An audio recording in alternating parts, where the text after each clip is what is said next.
Hello students, आज हम लोग बात करेंगे एक और type single phase induction motor की। And that is called single phase series universal motor. ठीक है, तो आज हम लोग इसके बारे में डिस्कस करते हैं। सिंगल फेज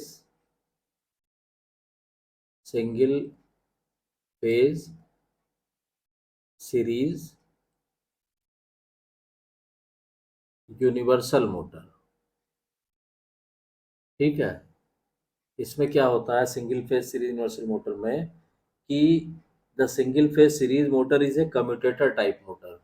पहली चीज़ क्या है कि ये मोटर जो है वो कम्यूटेटर टाइप मोटर होती है। ठीक है, commutator, this is commutator type motor. उसके बाद क्या होता है कि if the polarity of the line terminals of a DC series motor is reverse, the motor will continue to run in the same direction. मतलब कि अगर इसमें आप जो लाइन टर्मिनल्स हैं उसकी पोलैरिटी बदल भी देंगे तो भी मोटर की डायरेक्शन ऑफ रोटेशन नहीं रिवर्स होती, वो सेम डायरेक्शन में ही रन करती रहती है। तो इसका मतलब क्या हुआ, इसका मतलब ये हुआ कि it might be expected that A DC series motor would operate on alternating current also. तो इस वजह से आप इस मोटर को एसी सप्लाई पे भी चला सकते हैं। The direction of the torque developed in a DC series motor is determined by both field polarity and the direction of current through the armature। मतलब इसमें जो डायरेक्शन है टॉर्क जो डेवलप हुआ है उसका, वो डिटरमाइन होता है दोनों चीज़ों से, फील्ड की पोलैरिटी से और direction of current through the armature से। अब इसमें हमने कहा कि मान लीजिए हमने कहा कि कोई डीसी सीरीज मोटर जो है वो कनेक्ट है सिंगल फेज एसी सप्लाई से। तो उसमें क्या होगा कि since the same current flows through the field winding and the armature, it follows that a AC reversal from positive to negative or from negative to positive will simultaneously affect both the field flux polarity and the current direction through the nature।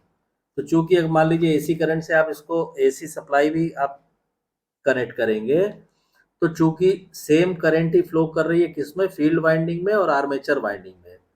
तो इससे क्या होगा कि AC reversal जो हो रहा है positive से निगेटिव या निगेटिव से पॉजिटिव, वो एक साथ दोनों को इफेक्ट करेगा, किसको, फील्ड फ्लक्स पोलैरिटी को भी और डायरेक्शन ऑफ करंट को भी। तो इस जब दोनों को इफेक्ट करेगा इसका मतलब क्या हुआ कि the direction of the developed torque will remain positive, क्योंकि दोनों रिवर्स हो गए ना, तो फिर से डायरेक्शन, जो टॉर्क का डायरेक्शन है वो सेम रहेगा, पॉजिटिव रहेगा। And rotation will continue in the same direction. The nature of the torque will be pulsating and frequency will be twice the line of the frequency। अब इसको देखिए, हम ग्राफ से आपको समझाते हैं कि इसमें क्या होगा। कि जैसे मान लीजिए ये आपने शो किया, ये है, ये आपने ले लिया टाइम, और ये इसके अंदर चूंकि एसी सप्लाई आप दे रहे हैं तो ये है आर्मेचर करंट। तो एसी आप दे रहे हैं तो आर्मेचर करंट कैसे होगी, एसी फॉर्म में होगी। ठीक, अब जब आप फ्लक्स आप इसका ड्रॉ करेंगे, मैग्नेटिक फ्लक्स, तो मैग्नेटिक फ्लक्स भी इसको ही फॉलो करता हुआ, मान लीजिए आपने यहाँ पे ड्रॉ किया, या आपने टाइम ले लिया, और इधर आप ड्रॉ कर रहे हैं फ्लक्स, और ये आपने लाइन ऐसे। ठीक है, तो मैग्नेटिक फ्लक्स जो आएगा वो भी इसी को फॉलो करता हुआ ऐसे आएगा।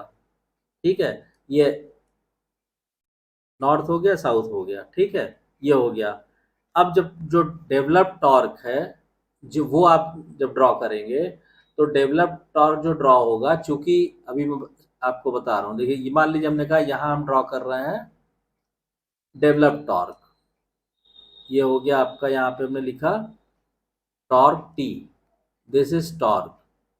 ठीक, अब क्या होगा कि चूंकि यहाँ पे देखिए ये दोनों पॉजिटिव है, तो टॉर्क क्या आ जाएगा, मान लीजिए टॉर्क आ गया आपका ऐसे पॉजिटिव में ही, और यहाँ पे चूंकि ये भी निगेटिव हो जा रहा है और ये भी निगेटिव हो जा रहा है, तो निगेटिव इंटू निगेटिव फिर से क्या हो जाएगा, पॉजिटिव। तो फिर जो टॉर्क आएगा फिर आपका यहाँ पे पॉजिटिव में ही आएगा, और यहाँ कहीं मान लीजिए ये से टी मैक्स आ गया आपका, टी मैक्स।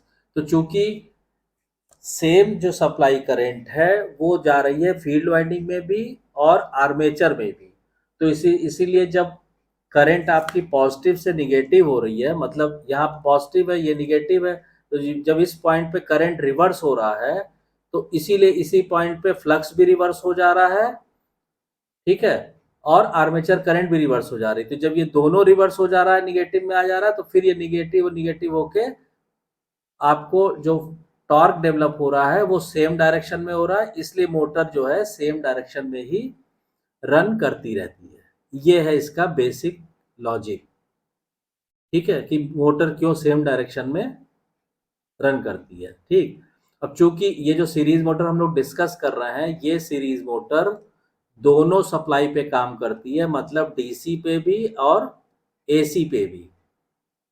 तो since a series motor can run both on DC and AC, ठीक है, motors that can be used with a single phase AC source as well as DC source of supply voltage are called universal motor।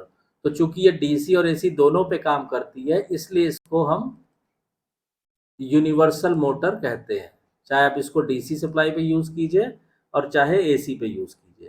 ठीक, अब उसके बाद क्या कह रहा है कि however series motor is specifically design for DC operation suffers from the following drawbacks when it is used on single phase AC supply. तो देखिए, ये दोनों पे हम यूज तो कर सकते हैं, लेकिन अगर किसी सीरीज मोटर को आपने स्पेसिफिकली डिजाइन किया है डीसी ऑपरेशन के लिए और आप उसको रन करा रहे हैं एसी पे, सिंगल फेज एसी पे, तो उसमें कुछ ड्रॉबैक्स भी आते हैं, कुछ ना कुछ तो फर्क पड़ेगा ही। तो ड्रॉबैक्स क्या हो जाते हैं, अगर आप डीसी के लिए डिजाइन की हुई मोटर को एसी पे रन कराएंगे तो जो ड्रॉबैक्स आएंगे वो पहला क्या आएगा कि its efficiency is low due to hysteresis and eddy current loss.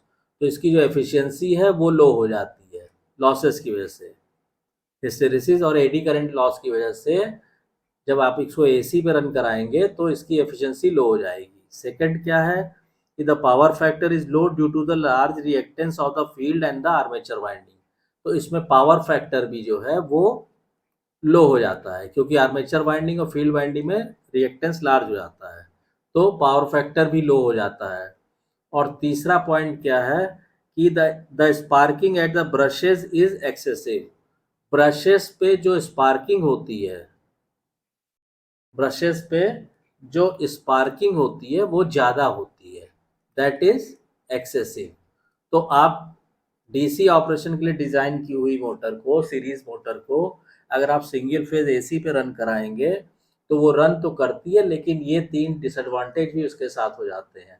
Efficiency उसकी कम हो जाती है क्योंकि हिस्टेरेसिस और एडी करंट लॉस की वजह से, पावर फैक्टर लो हो जाता है क्योंकि रिएक्टेंस फील्ड और आर्मेचर वाइंडिंग का बढ़ जाता है, और ब्रशेस में जो स्पार्किंग होती है वो ज़्यादा होने लगती है। ठीक, तो अब इनको दूर करने के लिए, in order to overcome these difficulties, the following modifications are made in a DC series motor that is to operate satisfactorily on alternating current. तो इन प्रॉब्लम्स को दूर करने के लिए आप क्या करेंगे, डीसी सीरीज मोटर में जिसको हमें एसी पे रन कराना है, ठीक है, ये मॉडिफिकेशन आप करेंगे तब आप उसको एसी से जोड़िए। कौन कौन से मॉडिफिकेशंस हैं ये? पहला क्या है, पहला ये है कि the field core is constructed of a material having low hysteresis loss, it is laminated to reduce eddy current loss. तो पहली बात तो आप इसका फील्ड कोर इस मटेरियल का बनाइए जिसमें हिस्टेरेसिस लॉस कम हो, और उसको लैमिनेट कर दीजिए ताकि एडी करंट लॉस भी कम हो। ठीक, सेकेंड पॉइंट क्या है कि जो फील्ड वाइंडिंग है, the field winding is provided with a small number of turns, the field pole areas is increased so that the flux density is reduced, this reduces the iron loss and the reactive voltage drop। तो field winding को small number of turn से provide कीजिए, क्योंकि उसकी वजह से क्या होगा, फ्लक्स डेंसिटी कम होगी, फ्लक्स डेंसिटी कम होगी तो आपका आयरन लॉस और रिएक्टिव वोल्टेज ड्रॉप कम हो जाएगा। ठीक, तीसरा मॉडिफिकेशन क्या करिए कि the number of armature conductor is increase in order to get the required torque with low flux.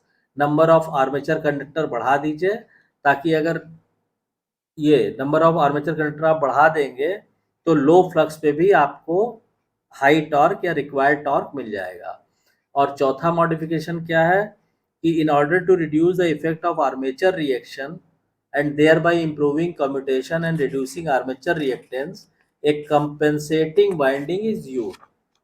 मतलब एक अलग से कंपनसेटिंग वाइंडिंग यूज करते हैं and this winding is put in the stator slot, ठीक है, और इस वाइंडिंग को स्टेटर स्लॉट में रख देते हैं। तो उससे उससे क्या होता है कि आर्मेचर रिएक्शन की वजह से जो प्रॉब्लम होती है वो ये कंपनसेटिंग वाइंडिंग दूर कर देती है। तो देखिए ये सारे मॉडिफिकेशन किसी भी सीरीज डीसी सीरीज मोटर में आपको करने होंगे, तब उसको अगर आप सिंगल फेज एसी सप्लाई पे रन कराते हैं तो ये जो प्रॉब्लम्स अभी हमने डिस्कस की थी कि एफिशिएंसी लो हो जा रही है, पावर फैक्टर लो हो जा रहा है, ब्रशेस में स्पार्किंग ज़्यादा हो रही है, अगर आप ये मॉडिफिकेशंस कर देंगे तो ये प्रॉब्लम्स काफ़ी हद तक कम हो जाएगी, मिनिमाइज हो जाएगी या लगभग ज़ीरो हो जाएगी। तो this was all about the how a DC series motor can be run on a single phase AC supply. बाकी इसका कंस्ट्रक्शन क्या होता है, इसका वर्किंग कैसे होती है, उसको हम लोग नेक्स्ट लेक्चर में डिस्कस करेंगे। आई होप आपको ये वीडियो कंटेंट क्लियर हो गया होगा। अगर वीडियो कंटेंट पसंद आ रहा है तो प्लीज़ वीडियो को शेयर कीजिए, लाइक कीजिए, चैनल को सब्सक्राइब कीजिए, नोटिफिकेशन बेल को ऑन कर दीजिए ताकि नेक्स्ट वीडियो जब भी डाली जाए उसकी इन्फॉर्मेशन आपको तुरंत मिल जाए। Thank you.